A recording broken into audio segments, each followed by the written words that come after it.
apologize for some recent comments that you made about Vice President Kamala Harris, saying the American public does not have faith in her.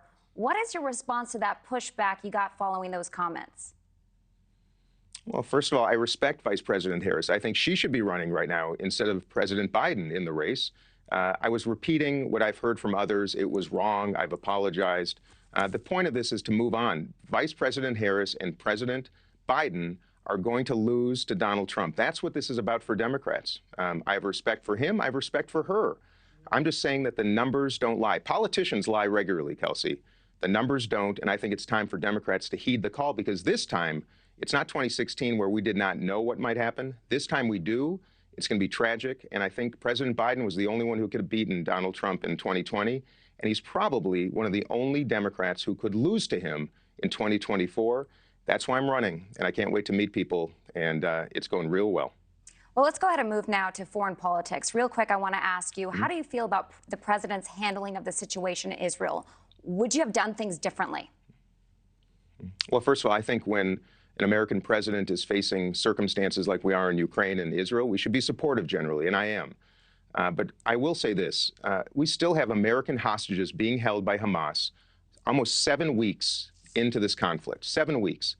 And if I were the American president, yes, would I handle it different? Absolutely. It would be my daily, most important pursuit. The power of the American president, both kinetic power through our military, diplomatic power, our special forces, the pressure that we can exert on our allies and our foes is extraordinary and very consequential. This is the first time, I believe, since 1979, when Iran took American hostages, that we've had so many Americans held for so long. I think it is the duty of the president to extract them immediately using any means necessary. And I think we should be talking about it every day. It should be the most important issue when he wakes up and the most important issue when he goes to sleep. I'd like to see a little bit more, to be forthright. And by the way, Israelis are protesting in Tel Aviv, I think, right now against Netanyahu to demand that Israeli hostages be released. It's incumbent on the president. But all in all, I think he's handled it well. But this bloodshed has to end, Kelsey. I've called for the release of all hostages, then a ceasefire, replace the security forces in Gaza should be a multinational force, not Israel, not the U.S., to keep the peace, and then a multinational task force has to be set up to eliminate Hamas. That can include all the countries in the world that have suffered from their terrorism, by the way, which includes Israel and even Palestinians. Hamas is the enemy of both. We need a Palestinian state. We need a new government in Israel, and we've got to bring peace to that region for the first time in 75 years. The past generations will not do it. Joe Biden's been in Washington for 50 years in the Foreign Relations Committee as chair and ranking member for many of those years, 8 years as vice president, 3 years as president.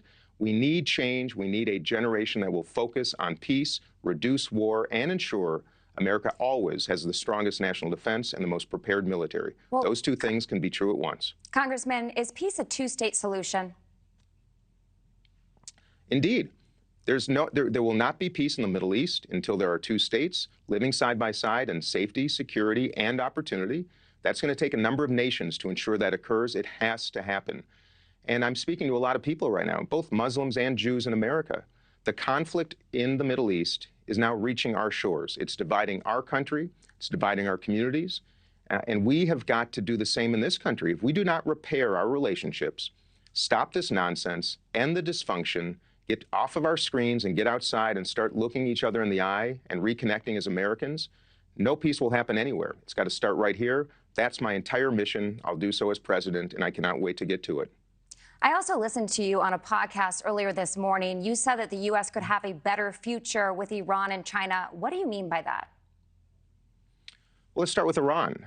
Iran is a horrible troublemaker. They have been since, again, 1979 was the Iranian Revolution. They took Americans hostage. Of course, President Carter tried to extract them. That failed. They've been our nemesis since that time. Joe Biden, again, been in Washington 50 years. I was 3 years old when he became a senator. He was the Foreign Relations chairman. This is his wheelhouse. And I'm afraid that the policies of the past have led us to the same circumstances right now. Iran and its proxies, Hamas, Hezbollah, and others are our greatest nemesis in the world. So I'm saying the failures of the past have led us to this day. Iran cannot obtain a nuclear weapon. We have to prevent that at all costs and join the world in doing so. China, I don't believe China is an imperialist country. Now, generations of the past, including President Biden and other administrations, have allowed the U.S. to get played. We have not had a fair relationship with China. They've taken advantage of us. We have to rectify that. But do we want to make China our arch enemy? No. I think it would be destructive for both the United States and the world. Words matter. When the president called President Xi a dictator at the end of a very well-coordinated and planned summit in San Francisco just last week, that was destructive. That's poor leadership, I'm afraid. And I believe that we should reset with China. We should cooperate where we can, ensure that our trade is fair, that they don't steal our IP, and that they don't use social media and other mechanisms to undermine the United States of America. But I think a new generation can do this, and I think we see things differently. We have different tools, different missions, and different approaches. And will we always have to be prepared kinetically? Absolutely. But I think it's time for change. We have to reset these relationships and work together and bring peace to the world that needs it so desperately. And the same is true in Ukraine and Russia. Horrifying results when Vice President Biden was in the White House with President Obama. Putin took Crimea, and the world did nothing. They had no policy to stop him. They had no response to prevent it.